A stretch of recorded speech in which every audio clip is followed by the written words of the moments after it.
À toutes, bonjour à tous.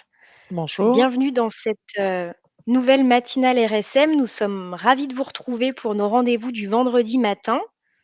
Alors pour ceux qui ne connaîtraient pas encore, nos rendez-vous et notre format, les matinales RSM, ce sont des webinaires le vendredi matin qui nous permettent, d'aborder l'actualité de vos entreprises, qu'elles soient sociales, fiscales, financières ou RH. Et d'ailleurs, aujourd'hui, on se retrouve avec une thématique conseil RH et soft skills, puisque nous allons aborder les clés pour réussir votre prise de parole. Alors, très rapidement, avant de rentrer dans le vif du sujet, quelques mots sur le réseau RSM. Nous sommes un cabinet d'expertise comptable, d'audit et de conseil. Donc en France, on est un réseau de proximité puisque nous sommes présents dans les principaux pôles régionaux. Et nous sommes également un réseau présent à l'international, puisque nous sommes le 6e réseau mondial d'audit, d'expertise comptable et de conseil. Nous sommes donc présents dans plus de 120 pays et je dirais que nos différents métiers nous permettent de couvrir un large spectre, de sujets concernant vos structures et de vous apporter, les éclairages nécessaires, en fonction. Merci, Aurélia. Je me présente, bonjour, je suis Marie Bobichon, donc je vais co-animer, cette matinale avec Aurélia Bénas. On représente, aujourd'hui toutes les 2 la branche, conseil RH de RSM France. On est, nous, physiquement, situés dans les bureaux de Lyon. Voilà, on travaille ensemble, chez RSM depuis, un peu plus de 5 ans. On intervient, auprès des entreprises de tout secteur, de toute taille, tout secteur d'activité et de toute taille sur leurs problématiques, RH, donc aussi bien au niveau de la politique de recrutement face à la pénurie des talents. On peut également intervenir sur, la vie du collaborateur dans l'entreprise, les outils, les méthodes pour gagner en efficacité. On peut vous accompagner également au niveau du management, de la stratégie d'organisation, on accompagne la conduite du changement et on peut également catalogue de formation, dont on vous reparlera à l'issue de cette matinale. Et enfin, sur un volet plus technique, face à l'importance croissante du digital dans la gestion des ressources humaines, on peut vous accompagner sur des missions d'aide au choix et d'accompagnement à l'implémentation de SIRH. Absolument. Aujourd'hui, aujourd'hui, on se voit ce matin donc, sur le sujet de la prise de parole, en public. Ce que je vous propose, c'est qu'on fasse un petit tour des sujets qu'on va aborder, ce matin. On va d'abord parler, gestion du stress puisque, ben, c'est, heu, c'est souvent, ça qui pose problème, enfin, en tout cas, le stress, le trac, c'est ça qui va poser problème quand on est confronté à une prise de parole en public. Et puis ensuite, on verra, bah, comment bien préparer sa prise de parole, comment la réussir et un dernier volet, un zoom sur la communication, non verbale et comment la gérer et y prêter attention. Donc je vous propose qu'on commence tout de suite et qu'on rentre dans le vif du sujet de la gestion du stress. Qu'est-ce que c'est le stress finalement? Le stress, c'est un ensemble de réponses qui vont être produites par l'organisme quand il rencontre une situation qui lui demande un effort d'adaptation. On va identifier, 2 formes de stress, hein. D'un côté, on va avoir ce qu'on appelle le bon stress et de ce côté-là, on va placer la motivation, le désir de réussir et puis, toutes les réactions positives qui surviennent quand on rencontre, une situation stimulante. Donc, ça peut provoquer, voilà, la surprise, l'intérêt, une plus grande créativité, le dépassement de soi, la persévérance, et cetera. De l'autre côté, on a ce qu'on va classer dans le mauvais stress, hein, et on va y trouver l'angoisse, la peur d'échouer, finalement toute cette, panoplie de réactions qui viennent rendre, bah, les situations difficiles encore plus difficiles et bah, ça va pouvoir provoquer, des maux de tête, des maux d'estomac, des pensées sombres, de l'irritabilité, la difficulté à se concentrer, et cetera. Pas de panique. Cependant, le stress, c'est une réaction normale, et il est, finalement, présent, lorsqu'on mobilise des ressources pour mieux, performer. Donc heu, donc voilà, on l'associe avant tout à ces moments où, on se sent, dépassé par les événements. Voilà, on va plus souvent l'associer au mauvais côté, quoi, quand on se sent, dépassé par les événements et que notre capacité, d'adaptation, elle est mise à l'épreuve. C'est également une réaction subjective, hein. On remarque, quand il est question de prise de parole en public, par exemple, et bien, certains, ils vont se dire avant tout, enthousiastes à l'idée de relever ce défi. C'est super, en plus, ben, ce matin, tu as vu, il y a 350 inscrits, donc il y a plein de gens, qui sont intéressés, par notre sujet. C'est vraiment génial, et puis, bah, pour d'autres, ça va être, une idée qui va être inévitablement accompagnée de questions angoissantes, «Oh là là, mais comment est-ce que je vais y arriver? Est-ce que je vais avoir le temps de m'entraîner pour suffisamment, maîtriser, ce que je vais avoir à dire?» Et cetera. Alors tout ça, ça s'explique également en tout cas, pour mieux comprendre, ce qui se passe en situation de stress, il faut aller regarder, de plus près ce qui se passe au niveau des émotions. La situation de stress, bah, c'est, vos valeurs, hein, vous, vos valeurs, ce que vous êtes, qui vont venir rencontrer, une situation. La situation, ça va être, beh, je dois, je dois faire ce rendez-vous client, je dois faire cette conférence la semaine prochaine, ou, je monte sur scène, voilà, 3, 2, 1, 0, je dois rentrer sur scène, pour faire mon intervention. Voilà. Ça va provoquer une sensation. Donc c'est ce qu'on a vu tout à l'heure, hein, c'est, ben, mal à l'estomac, des maux de tête, un vertige, et cetera, qui va entraîner, bah, une réflexion. Donc vous allez commencer à vous mettre à penser, là, c'est ce qu'on a vu aussi, c'est les pensées sombres qui peuvent intervenir, et puis ça va venir provoquer, des émotions. Donc, on va voir les différents types d'émotions, et les émotions, elles sont une incitation à l'action. Donc ça va entraîner chez vous, bah, un comportement, une action. Au niveau des émotions, il existe 4 émotions, de base, hein, pour remettre, enfin reprendre un petit peu de hauteur, que vous connaissez peut-être. Vous connaissez aussi peut-être ces petits bonhommes avec lesquels on a décidé d'illustrer, les émotions. C'est assez parlant. 4 émotions de base. On a d'abord la colère. La colère, bah, au niveau des sensations provoquées, ça va être plutôt la chaleur, des tensions musculaires, des pulsations cardiaques qui vont s'accélérer, et cetera, et l'action que ça va pouvoir provoquer, bah, on va vouloir se défendre, demander un changement dans la situation, pour ne donner que quelques exemples. Ensuite, on a la peur, et là, les sensations, ça va pouvoir être le froid, la tension musculaire également ici, le mal au ventre, le nœud à l'estomac, et cetera, et là, bah, les différentes actions, ça va pouvoir être, l'évitement, la fuite, hein, être prudent, demander du secours, vouloir se rassurer. Hem la tristesse, bah, là, on va être plutôt dans une sensation de malaise, gorge serrée, l'abattement, l'envie de pleurer, et les actions, que ça va induire, hein, ça va être, de vouloir se consoler, de demander du réconfort, et cetera. Enfin, on a la joie, bah, c'est quand même celle qu'on préfère. Bah, la joie, les sensations, ça va être le bien-être, la fraîcheur, la paix, l'excitation aussi, parfois l'enthousiasme, et les actions que ça va provoquer, bah, on va vouloir maintenir ou renouveler, la situation qui nous provoque de la joie, et puis on va souvent vouloir, partager, la joie qu'on est en train de vivre. Ce qui c Là, l'idée, c'était de vous donner les 4 émotions de base. Dans le sujet qui nous intéresse ce matin, c'est souvent la peur qui prédomine, dans l'émotion provoquée par la prise de parole en public.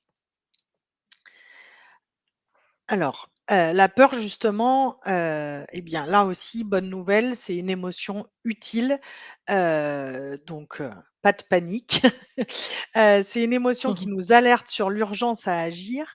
C'est un signal déclencheur, hein, d'une réaction instinctive et ça indique au corps qu'il faut, agir soit par la fuite, soit par le combat. En tout cas, les 3 déclencheurs, enfin les déclencheurs vont être de 3 ordres. Ça va être, d'abord, la menace, quelqu'un dans l'auditoire me regarde bizarrement, qu'est-ce qu'il veut? C'est étrange. Un danger, il y a une personne qui va prendre la parole, qui va m'agresser verbalement ou en tout cas je vais avoir le sentiment que la personne m'agresse verbalement, qu'elle est agressive ou encore l'inconnu, je dois prendre la parole dans une situation qui est pas habituelle, qui est pas commune, ça me met pas à l'aise, voilà. Donc ça, c'est les 3 déclencheurs, de la peur. Alors, on va vous demander, un petit peu vous, quelle peur est-ce que vous ressentez au moment d'une prise de parole en public? Si vous pouvez, nous partager, dans le chat, qu'est-ce que vous appréhendez le plus, lors d'une prise de parole en public? Est-ce que c'est, l'inconnu du public, la peur de pas maîtriser votre discours, la peur d'être jugé, c'est un stress qui peut être présent, même s'il est maîtrisé, et cetera, voilà, on vous invite à nous faire part, dans le chat. Alors on a le jugement par Marie-Amélie. Il y a Marie au-dessus qui nous disait: «Peur du Ah oui, ridicule et de ne pas être comprise». OK.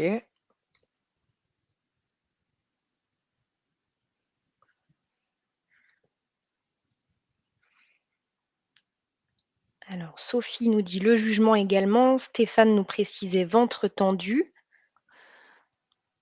Ah oui, l'inconnu, peur de ne pas être à la hauteur, stress, peur de mal faire même si on maîtrise son sujet, difficile de Mmh. parler, peur de cafouiller, peur de ne pas trouver les bons mots, de ne pas être à la hauteur, peur d'être regardé avec jugement, ne pas maîtriser mon discours, le jugement, peur de me tromper, la voix, ouais, d'hésiter, de plus trouver ses mots, heu, la fuite Mh. des idées effectivement, qui va pouvoir être, générée, par, enfin en tout cas, ça peut être une conséquence, du stress. OK, ben, en tout cas, merci pour, vos, vos témoignages et vos partages. On voit qu'on va retrouver un certain nombre de choses, dans la suite. Effectivement, il y a 3 peurs, fondamentales, hein, dans le dans la dans les peurs, hein. Il y a d'abord, bah, la peur du jugement et ça on l'a beaucoup vu, dans vos réponses, hein. L'une des principales peurs Mmh. associées à la prise de parole, c'est, la peur du jugement. Donc dans la peur du jugement, ben, en fait, il va falloir travailler sur l'estime de soi, hein, donc l'estime que vous vous faites, de vous-même au quotidien. Les petits tips qu'on peut vous donner, c'est, par exemple, lorsqu'on vous fait un compliment, de remercier, de l'accepter, de dialoguer, avec bienveillance envers vous-même et puis, de célébrer, vos succès dans une journée en les notant, par exemple, sur un cahier ou sur un OneNote, et cetera. Hem, Ensuite, dans la peur du jugement, il peut y avoir, la peur de ne pas avoir la réponse. Je crois qu'on l'a vu, Oui. dans les différents témoignages. Donc comment est-ce que je vais m'en sortir si je ne sais pas répondre, à une question qui va m'être posée? Faut aussi bien avoir en tête que, on n'est pas obligé d'avoir, la réponse à toutes les questions. Donc c'est aussi, savoir dire que vous ne savez pas, que vous allez vous renseigner, que vous allez apporter la réponse, pardon. Il y avait peur de bafouiller, vous voyez? C'est ça y est, ça commence. Heu, la peur de ne voilà, de non, la apporter la réponse ultérieurement, c'est tout à fait possible de répondre ce genre de choses, voilà, en reprenant contact avec la personne, puisque ce qu'il faut bien se dire, hein, c'est qu'il y a très peu de chances que cette situation arrive, puisque normalement, si vous êtes amené à intervenir sur un sujet, c'est que vous le maîtrisez. Donc c'est que ce sera une question, forcément quelque chose de pointu ou quelque chose de peut-être un petit peu, hem, peut-être pas hors contexte, mais en tout cas un petit peu éloigné du sujet vraiment sur lequel vous intervenez et donc vous serez tout à fait légitime pour dire que vous vous renseignez et que vous apporterez la réponse, plus tard. Ensuite, il y a la peur, d'être ignoré, et bah, voilà, ça, c'est se dire: «Bah, est-ce que, peut-être que je vais pas du tout les intéresser, ils vont pas m'écouter». Donc là, pour lutter contre cette peur, il va falloir, aller le plus possible vers l'auditoire pour essayer de créer du lien et en fait, éviter de se sentir, seul face à l'auditoire, mais vous permettre de vous sentir avec l'auditoire. Ça veut avec, voilà, ces 2 nuances qui sont importantes. Heu, donc voilà, bah, après comment est-ce qu'on fait en petit comité? Bah, c'est essayer de en petit comité et en présentiel, hein, c'est essayer de Mmh. venir un petit peu en avance pour discuter de manière informelle avec les gens qui sont déjà présents. Voilà, vous pouvez penser aussi à une accroche, poser une question par exemple pour débuter la prise de parole et puis également, ben et on le reverra, tout à l'heure, mais pensez à votre regard, accrochez-vous, par exemple à quelqu'un qui vous semble bienveillant et souriant et ça peut vous aider, à vaincre cette peur. Ensuite, la troisième e peur, fondamentale, c'est la peur d'être rejeté, se dire: «Ben, voilà, ils sont contre moi», voilà, pour lutter contre cette peur d'être ignoré, bah, il va falloir aller chercher l'auditoire et puis, se rappeler que, la critique, c'est toujours une information, hein, si jamais, bon, ben, les gens étaient pas d'accord avec votre propos et qu'il ne faut pas non plus, autant que faire se peut, en faire une affaire personnelle. Donc, comment gérer tout ça? Bah, il faut être curieux, écouter l'autre avec curiosité et empathie, pas hésiter à questionner son auditoire également. Pourquoi est-ce que vous dites cela? Qu'est-ce que vous entendez par là? Voilà, aller aussi un petit peu, creuser tout ça et puis accueillir l'émotion de l'autre, sans pour autant, la juger. Donc voilà pour, les 3 peurs, fondamentales. Malheureusement, on ne peut pas, supprimer, le trac, le stress, mais on peut en revanche l'atténuer, le maîtriser, rendre, les manifestations, du stress et du trac plus facilement supportables. Toute expérience nouvelle de prise de parole, toute situation inédite, elle peut faire, réapparaître le trac. La situation, elle peut être nouvelle par l'auditoire, les personnalités qui la composent, la taille, et cetera et puis, le lieu, le sujet, dont il est question, l'enjeu aussi de la prise de parole, ça peut vous générer plus ou moins, de stress, ou de trac. Un petit, rappel sur lequel vous pouvez vous appuyer quand le stress, ou le trac apparaît. On va vous vous montrer, ce qui nous stresse. Ouais, si on représente la bulle de ce qui nous stresse, par rapport à ce qui nous stresse, voilà la proportion de ce qui peut arriver et enfin, la proportion de ce qui arrive vraiment. Heu, voilà, on vous invite à garder en tête, ce schéma qui peut vraiment, vous aider à relativiser, dans des moments de stress, à vous remettre, les proportions, bien dans la réalité. Hem Justement, bah, comment reprendre, le contrôle, sur ses pensées, hein, quand, on est tout à coup, envahi, par le stress ou le trac? Bah, l'idée, ça va être d'abord de vous dire que vous êtes, de croire en vous, hein, de dire que vous en êtes capable, de vous projeter positivement, donc d'essayer d'aborder la situation, comme un challenge, un défi, de générer des émotions positives. On a vu tout à l'heure que les émotions, elles sont une incitation à l'action. Donc vous allez générer des émotions positives, ce qui va vous permettre de générer, des actions, qui sont en lien avec des émotions positives et d'être plutôt, voilà, dans le «j'essaye, j'agis et puis, je vais noter que je réussis». Donc il faut encourager, voilà, votre cerveau à voir, le côté positif et ce qu'on vous invite à faire, ça sera, en corrélation avec ce schéma et très parlant. Il y a une vidéo de Kate Winslet qui existe, que vous pourrez, trouver assez facilement sur le net. Elle fait la promo du film Avatar 2 et elle est face à une toute jeune journaliste qui fait, je crois Aurélien, hein, sa première interview, il me Oui, semble.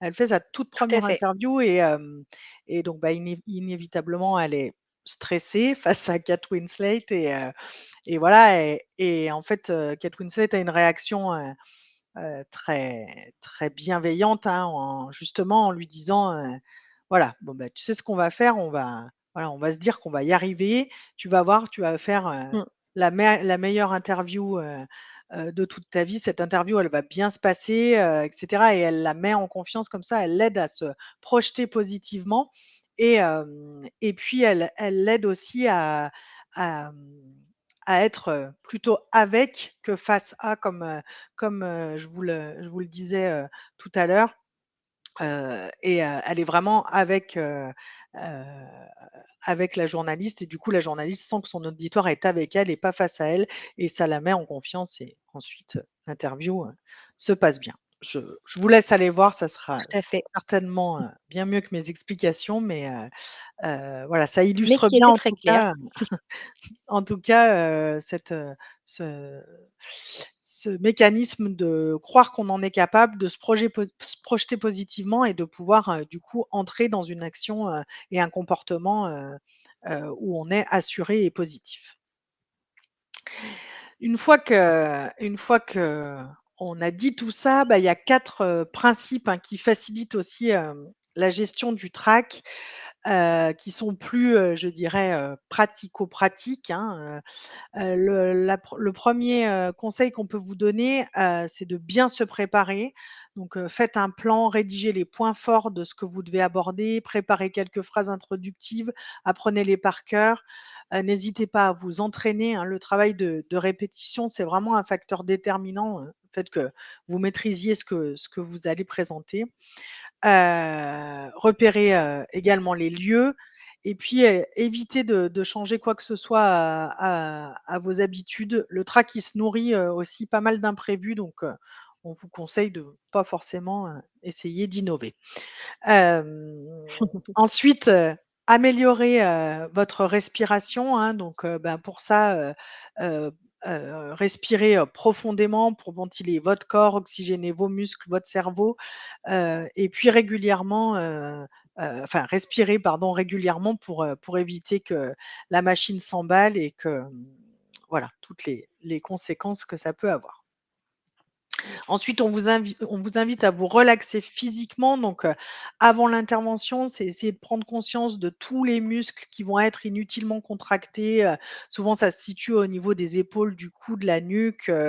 Voilà, essayer de les décontracter progressivement, de détendre également le visage, les muscles qui entourent la bouche, les sourcils, les joues et puis, au cours de l'intervention, essayer de changer de posture si possible, assis, debout, et puis de respirer lentement, et à fond. Enfin, dernier, dernier, conseil, c'est, se relaxer, mentalement. Donc, le principe va consister à projeter, sur son écran mental, des images associées à des moments agréables ou à des situations imaginaires qui sont paisibles, rassurantes. On parle aussi, d'ancrage, hein, si ça parle mieux à d'autres personnes, hein. C'est, vraiment de voilà, de de se projeter, dans des images, qui nous font du bien finalement, hein. Donc, si on considère que le trac est dû aux images angoissantes du type, «Je vais bafouiller, je vais pas savoir quoi dire, je vais, perdre mon discours», la fuite des idées, on disait tout à l'heure. La relaxation mentale, elle suggère, non pas de rationaliser ces images négatives, mais plutôt de les remplacer, par des images, positives, agréables, et cetera. Donc, par exemple, bah, vous visualisez votre jardin secret, avec, ses couleurs. Qu'est-ce qu'il y a comme fleurs qui composent ce jardin? Quelles sont les odeurs? Quels bruits vous entendez? Voilà, et inviter votre pensée à se promener, dans ce jardin, ça va vous permettre, de vous relaxer. Alors, on peut parler aussi de méditation de pleine conscience. Ça signifie pas, qu'on arrête de penser, mais c'est, faire le choix de prêter attention, à ses sensations internes et à ses pensées. Donc, voilà, maintenant que vous savez comment gérer votre stress, hein, finalement, il va falloir bien entendu, pour réussir votre prise de parole, et bien la préparer, et je laisse la parole à Aurélia pour, vous expliquer, ce vaste programme. Merci beaucoup Marie. Effectivement, une fois qu'on a compris tous ces fonctionnements, bah, on va vous donner quelques clés pour préparer vos prises de parole, hein. Vous avez vu que c'était une étape, importante et effectivement la préparation, bah, c'est une étape, primordiale de toute prise de parole. Alors c'est bien évidemment une étape qui va varier selon les prises de parole, selon aussi, les capacités de chacun, à animer, à gérer son stress, ça c'est évident. Mais globalement, c'est pas une étape que vous allez pouvoir éviter puisque la maîtrise du contenu, bah, c'est certes essentiel, mais c'est pas suffisant. Il faut dans tous les cas, préparer sa prise de parole. Et bah, comment on fait? En fait, ça revient à se poser les bonnes questions. Typiquement, dans quel environnement est-ce que j'interviens? Connaître, le contexte. Typiquement, dans le cas de ce matin, c'est sûr qu'avec Marie, on aurait préparé, notre intervention différemment si on était en présentiel face à vous. Là, il faut qu'on prenne en compte, plein d'éléments, c'est-à-dire que le seul moyen qu'on a d'échanger avec vous, c'est par un chat. On vous voit pas, enfin voilà, il y a plein de variables qui font que, bah, on adapte, systématiquement notre prise de parole. Également répondre au pourquoi est-ce que j'interviens, donc ça va revenir à définir, l'objectif de votre prise de parole. Pour dire quoi? Donc quelles idées essentielles j'ai envie de dégager de mon discours? Comment le dire? Il va falloir aussi que vous puissiez organiser vos idées et concevoir vos supports. Alors, si on se penche un petit peu plus en détail sur le fait de fixer des objectifs à votre prise de parole, avant toute intervention, même de courte durée, vous devez savoir très clairement ce que vous visez en fait. Pourquoi est-ce que je prends la parole? Alors, ça peut être pour informer, pour justifier quelque chose, pour convaincre, pour introduire un débat, un questionnement, simplement pour expliquer, pour déclencher une action, pour distraire, si, il y en a quelques-uns dans l'auditoire qui, avaient le projet de se lancer dans un one man show. En tout cas, autant d'intentions qui doivent être claires pour vous et pour le public qui doit, pouvoir percevoir votre intention. Là encore, quelques questionnements qui vont vous aider à déterminer l'objectif de votre prise de parole. Qu'est-ce que j'attends de l'auditoire? Qu'est-ce que je veux qu'il fasse? Est-ce que j'attends une action, à la suite de ma prise de parole? À la fin de mon exposé, quel résultat est-ce que j'attends et quel sera le résultat? Et puis si mon public ne devait retenir qu'une idée, quelle serait-elle? Du côté de vos idées, on vous suggère une petite méthodologie pour choisir ce que vous allez dire et puis pour l'organiser. Souvent, on veut être trop généreux, en fait, on veut trop en dire au risque, bah, de perdre l'auditoire parce que, il est difficile, pour ne pas dire impossible, de tout retenir. Donc, dans votre préparation, vous allez pouvoir procéder avec, les 3 phases que vous voyez à l'écran. La première phase, c'est ce qu'on appelle, le déballage d'idées. Ça va être une phase où là, en vrac, vous allez noter, tout ce qui vous vient à l'esprit dans le cadre de l'objectif visé. Vous allez vraiment lister, tout ce qui vous vient en tête et que vous avez envie de dire pendant votre prise de parole.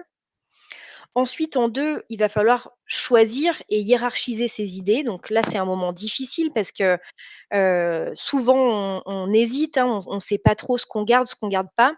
Ce choix, il va se faire par élimination, en fonction du public, de l'objectif, du temps que vous avez de disponible. Donc là, je me permets de revenir à l'importante étape de se questionner sur le contexte, parce que c'est ça aussi qui va déterminer ce que vous allez garder ou plutôt laisser de côté. Ce qu'on vous conseille aussi, c'est de se limiter à 2 ou 3 idées forces. Ça va faciliter, pardon, la mémorisation. Voilà, vous allez devoir hiérarchiser les idées parce que ça permet à l'auditoire de recevoir et de retenir beaucoup plus efficacement votre message. Et puis enfin, il va falloir, organiser vos idées. Donc là, ça consiste à faire un plan qui sera, le point de repère tant pour vous que pour votre auditoire. Ce plan, ça va être votre fil conducteur, en fait, votre point d'ancrage qui permet de lier toutes vos idées et puis vous l'aurez clairement, annoncé. Donc pour l'auditoire, c'est aussi un référentiel qui est très important. Voilà, une fois que votre, prise de parole, elle est grandement préparée, bah, c'est le moment venu, hein, donc quelques conseils aussi que vous pouvez mettre en pratique pour réussir sa prise de parole, une fois que vous êtes, on stage. Pour commencer, il y a une règle qui s'applique, peu importe le type de discours, c'est ce qu'on appelle la règle de 3. Donc introduction, développement, conclusion. Vous allez avoir donc la phase d'introduction, ça revient à en fait, c'est le: «Voilà ce que je vais dire». Cette étape, elle a 2 grands objectifs. Le premier, c'est accrocher son auditoire, essayer de capter un petit peu l'attention et le deuxième, bah, c'est tout simplement d'informer ce qui va suivre. Donc là, en fait, vous allez répondre aux questions: «Quoi?», le sujet, le thème, qui rassemble, votre auditoire aujourd'hui. «Pourquoi?», donc l'intérêt du sujet, votre objectif. «Comment?», donc là, vous allez préciser peut-être des éléments sur la gestion du temps, l'implication que vous attendez du public et puis vous allez informer sur ce qui va suivre en fait, annoncer votre plan. En 2, on a la phase plutôt de développement, c'est en fait le: «Voilà ce que je vous dis». Donc là, vous exposez vos idées de manière, ordonnée comme on l'a vu dans la phase de préparation avec, voilà la manière dont vous avez organisé vos idées. Et puis la conclusion, c'est: «Voilà ce que je vous ai dit». Donc vous allez pouvoir synthétiser vos idées. C'est aussi le moment où, vous allez peut-être, insister sur une ou 2 idées phares. C'est qu'est-ce que vous avez envie que les participants retiennent de votre intervention? Une première nécessité concernant la conclusion, c'est le fait de la marquer, un petit peu, enfin assez nettement en tout cas. Heu, Par exemple, marquer une pause, un silence avant d'aborder la conclusion. Vous pouvez jeter aussi un petit regard panoramique sur les auditeurs pour, soit reprendre ceux qui étaient partis dans leur, jardin secret comme vous l'évoquez, Marie, ou, en tout cas de les avertir que vous allez conclure et que voilà, on va passer à une synthèse de ce qui a été dit. Vous pouvez aussi, souligner par une diction un petit peu différente le passage du développement à la conclusion, en ralentissant un petit peu le rythme, avec une rupture de ton et ça va être aussi le moment de remercier, l'auditoire de son attention. Donc voilà, c'est vraiment ces 3 temps, qui vont vous donner la grande structure de votre discours. Pendant l'animation, de votre prise de parole, ce qu'on vous conseille, c'est d'adopter, une expression vivante. Alors, une expression vivante, mais ça passe par, le fait de choisir un vocabulaire riche, imagé, évocateur. Vous allez aussi pouvoir citer des situations concrètes, des anecdotes, du vécu. Hem, Là aussi, j'insiste, mais c'est très important de se questionner sur le contexte de votre intervention. Qui sera votre auditoire? Parce que c'est aussi ça qui va vous permettre, d'adapter les situations concrètes et les anecdotes en fonction de qui vous avez en face de vous. Vous allez pouvoir, anticiper les réactions. N'hésitez pas enfin, voilà, on vous conseille aussi de faire appel à votre curiosité, à faire un petit peu d'humour, à lier votre discours avec de l'émotion. Une prise de parole, ça reste un échange, humain entre vous et un auditoire. Donc, le but, c'est pas de déverser votre discours sans aucun échange. Mais voilà, n'hésitez pas non plus à impliquer l'auditoire dans la démarche, le prendre à témoin, parler en son nom. Ça reste un échange malgré tout et donc faut pas hésiter à rendre tout ça, humain. Autre aspect important, c'est le fait de pouvoir illustrer ses propos avec des supports visuels. Alors quand c'est possible et quand c'est utile, en tout cas les supports visuels, ils ont un véritable intérêt pédagogique quand ils sont bien évidemment bien construits et bien utilisés. En fait, ils vont venir illustrer votre discours de façon plus synthétique, imagée, sans redondance bien sûr, mais ça va venir, faciliter la mémorisation des points clés. Et donc pour que ce soit efficace, si on prend l'exemple, d'un support PowerPoint, il va falloir que vos slides, elles soient, peu nombreuses ou en tout cas pas trop nombreuses. Là aussi, ça dépend bien évidemment de votre intervention. Les slides, pardon, elles doivent être brèves, avec pas trop de mots par diapositive. Elles doivent être lisibles, elles doivent être claires, donc 1 thème par diapositive. C'est, voilà, vous n'abordez pas, tous les éléments de votre prise de parole en une slide. Et puis elles doivent être, illustrées, donc l'idéal ici, c'est d'alterner, les textes, les graphiques, les schémas, les dessins, d'avoir une multitude, d'illustrations pour varier un petit peu, les plaisirs. Pour ce qui est de votre attitude à adopter, lors de votre prise de parole, donc le comportement que vous allez, avoir, et ben, là aussi, il va falloir que vous puissiez l'adapter, adapter votre langage, vos propos. Dans l'animation, il faut penser, au confort des auditeurs, en fait. Donc là, ouvrez la bouche, articulez, le fait de respirer. Marie vous donnait, quelques conseils tout à l'heure, on y revient, hein, le fait de parler distinctement aussi. Ce qu'il faut se dire ici, c'est que pas de précipitation. En fait, on va vraiment préférer le fait de faire des pauses, des silences, plutôt que de déballer vos idées à toute allure. C'est souvent ce qu'on a tendance à faire parce que notre cerveau, il a envie que ce moment de stress, justement, il soit vite terminé. Donc on va avoir tendance à accélérer un petit peu la cadence pour se dire, «Ça y est, c'est fait», alors que le risque, c'est que, ben, voilà, on perde l'auditoire et on n'ait pas, capté l'audience. Également, n'hésitez pas à utiliser, tout votre espace. Là aussi, Marie en disait quelques mots tout à l'heure, mais allier le geste à la parole. Votre auditoire, il verra pas seulement un orateur, enfin, pardon, il verra pas seulement une voix, mais il verra un orateur qui prend, pleinement son espace et qui prend possession des lieux. Et je vous parlais tout à l'heure, d'adaptation.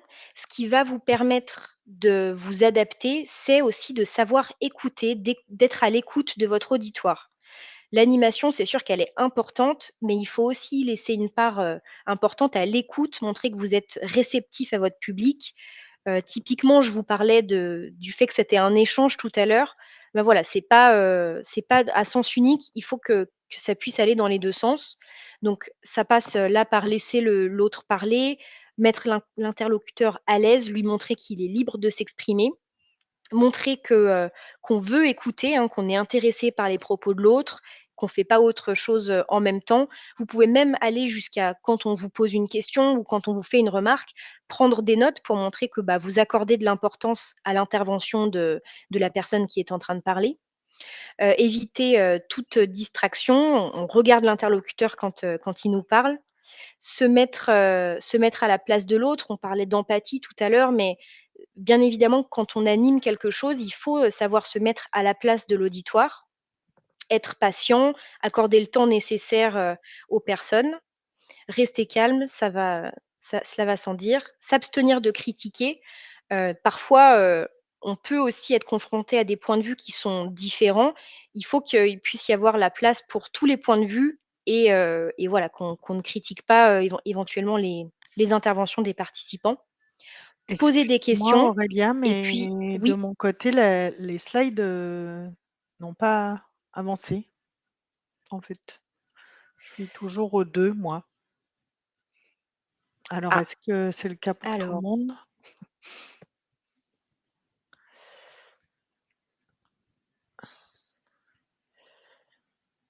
alors est-ce Attends, que vous pouvez nous mais pour moi, ah, tout est bon, correct. bon, bah, écoutez, si c'est bon pour les autres ah bah, ça y est, ça vient de OK. Bon, alors écoutez, excusez-moi, Bon, c'est pas il y a non dû mais tu avoir as un eu bug raison chez de moi, je suis voilà, mais j'ai dans le doute, tirer je me suis dit,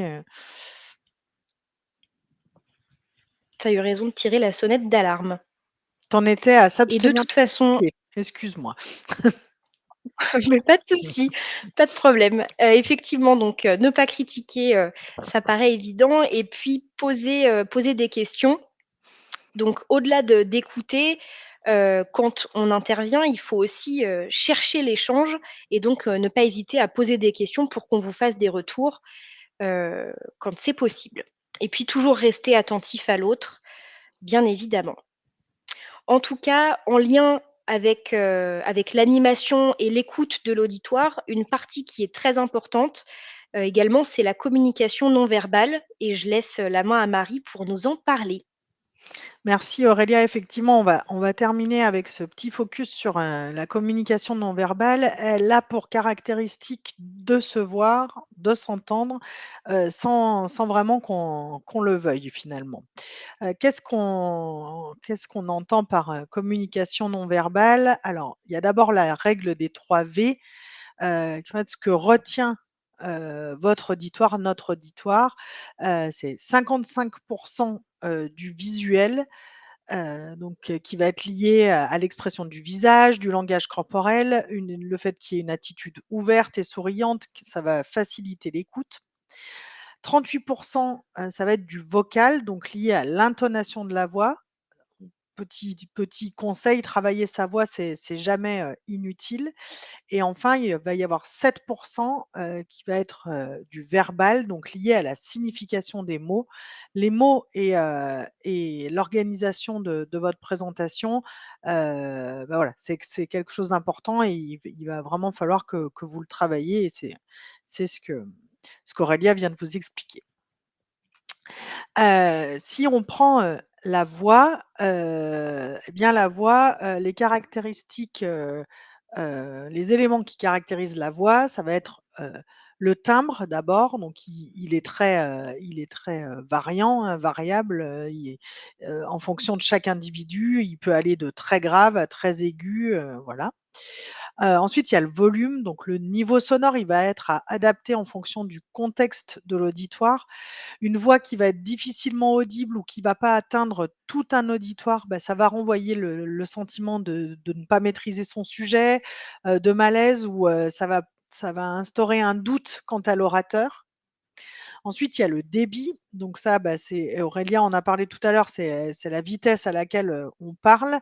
Donc prêtez une attention toute particulière à votre débit si vous prenez la parole en public, puisque, ben, comme le disait Aurélia tout à l'heure, il est courant de parler trop vite et ça va dénoter, une certaine forme de nervosité. Enfin, il y a l'intonation, hein, le ton de la voix, ça donne, littéralement, bah, vie aux mots, hein, donc c'est en quelque sorte, la mélodie de nos discours. Donc c'est important de moduler le ton pour capter l'attention et pour parfois, réveiller un auditoire qui peut être, un peu endormi. Ensuite, dans la communication non verbale, il y a la posture et la gestuelle, vos mouvements et la façon, dont vous les faites, hein, bah, c'est des indicateurs forts de ce que, vous ressentez intérieurement et de vos intentions, réelles. Donc, la position du corps, l'inclinaison de la tête, la façon dont on se positionne, face à un interlocuteur, ça va envoyer des messages inconscients à ce dernier. Donc, est-ce que vous dégagez, chaleur et bienveillance ou est-ce qu'au contraire, vous dégagez plutôt, de l'hostilité et de l'agressivité? Est-ce que vous croisez vos jambes? Est-ce que vos enfin, où est-ce que vous positionnez vos mains? Qu'est-ce qu'elles font? Et cetera. Sans même prononcer un mot, on est capable de lire diverses informations à travers, l'attitude de notre interlocuteur. Donc, par exemple, le dos droit, les pieds bien ancrés dans le sol, les mains contrôlées, le regard non fuyant, bah, ça va être autant d'éléments qui vont projeter, la confiance en soi, la solidité, la force, un certain charisme éventuellement. À l'inverse, un dos courbé vers l'avant, un regard fuyant, des mains qui sont constamment torturées, bah, ça va marquer, une impression de timidité, de malaise, de manque de confiance en soi, une certaine forme de nervosité, et cetera. Concernant la gestuelle maintenant, bien l'ampleur et la réalisation de nos mouvements, ça va, marquer, notre état. Est-ce qu'on est plutôt détendu, anxieux, chaleureux, hostile, menaçant, ouvert, fermé et cetera? Chacun de nos gestes est inconsciemment interprété par nos interlocuteurs et peut déterminer, pardon, l'issue d'une négociation, par exemple ou discréditer, l'intervention de quelqu'un. Donc c'est relativement important. Et parmi les gestes marquants, on peut citer par exemple la poignée de main, hein. Je pense que chacun, un jour, on s'est dit, ben, enfin, en tout cas, on a émis un jugement sur une poignée de main, si elle est plus ou moins molle ou plus ou moins appuyée, ou l'index, hein, qui peut être accusateur ou simplement indicateur, le hochement de tête, qui indique un acquiescement, et cetera. Donc, la posture et la gestuelle disent, également beaucoup de choses. Ensuite, il y a le regard. Le regard, il renvoie aussi un maximum d'informations à celui qui sait le décrypter. Donc, un contact visuel, ça suffit parfois à donner la réponse à une question, et l'intensité du regard, ça peut mettre, à l'aise la personne vers qui, le regard est tourné ou au contraire le mettre mal à l'aise, le déstabiliser ou l'effrayer. Donc le regard, il peut être présent, appuyé, fixe. Il peut aussi être, plutôt fuyant, plutôt instable, et ça va envoyer différentes informations de domination, manipulation, fuite, anxiété, agacement, colère, ou encore chaleur, bienveillance, et cetera. Donc le regard en dit long également.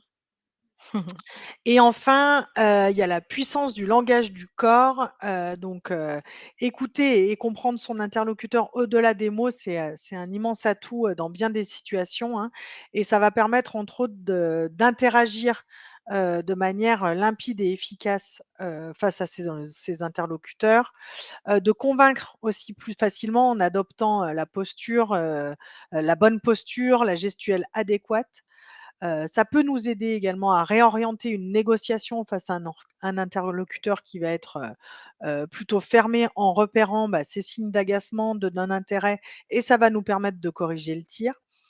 De gérer les conflits plus efficacement en détectant les non-dits, et enfin de déceler également les résistances au changement, avant qu'elles ne soient, clairement énoncées. Donc c'est la grande puissance du langage du corps. On arrive, bien au terme de cette matinale. On vous a présenté en synthèse, hein, comment est-ce qu'on peut, travailler et réussir, sa prise de parole. Si vous souhaitez approfondir ce sujet, comme je vous le disais, nous on propose des programmes de formation, notamment sur ce sujet-là, et on peut vous proposer, voilà, des programmes de formation plus complets sur 1 jour et demi, 2 jours, pour voir comment bâtir un discours structuré, fluide, prendre la parole devant un auditoire, en gérant émotions et stress, communiquer votre, message avec impact, et cetera. Tout ça agrémenté de cas pratiques, de mise en situation, donc n'hésitez pas à nous contacter si vous souhaitez en savoir plus. Oh, Absolument. J'ai vu qu'il y avait d'ores et déjà une des question. questions Alors il est 10h17, on a effectivement dépassé de 2 petites débordées, minutes, mais on va quand même prendre, la question d'Éric qui nous demandait quelle communication verbale, ou je pense qu'il voulait peut-être mettre non verbale, lors d'une présentation webinaire, la voix principalement. Alors oui. effectivement, c'est sûr qu'on est plus restreint à distance, Il y a mais la on gestuelle va oui voilà, également, hein. Éric nous précise bien sûr.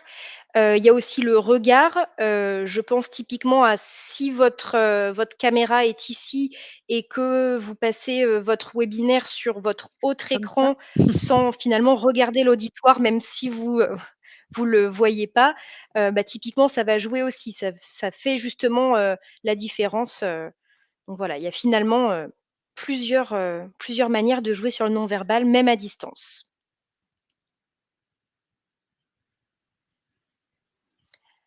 Alors Est-ce Eric que nous remercie. S'il y a d'autres questions, n'hésitez pas.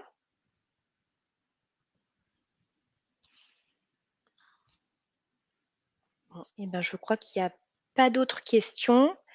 De toute façon, voilà, j'ai vu que, Élise vous avez mis à plusieurs, reprises, le lien vers le replay qui sera disponible et vers un formulaire si jamais vous souhaitez qu'on puisse vous recontacter pour, aborder cette thématique ou autre thématique RH. Donc, n'hésitez vraiment pas. Il nous reste à vous remercier pour votre participation et Merci à vous beaucoup. souhaiter une très bonne journée. Bonne journée à tous. Merci à tous.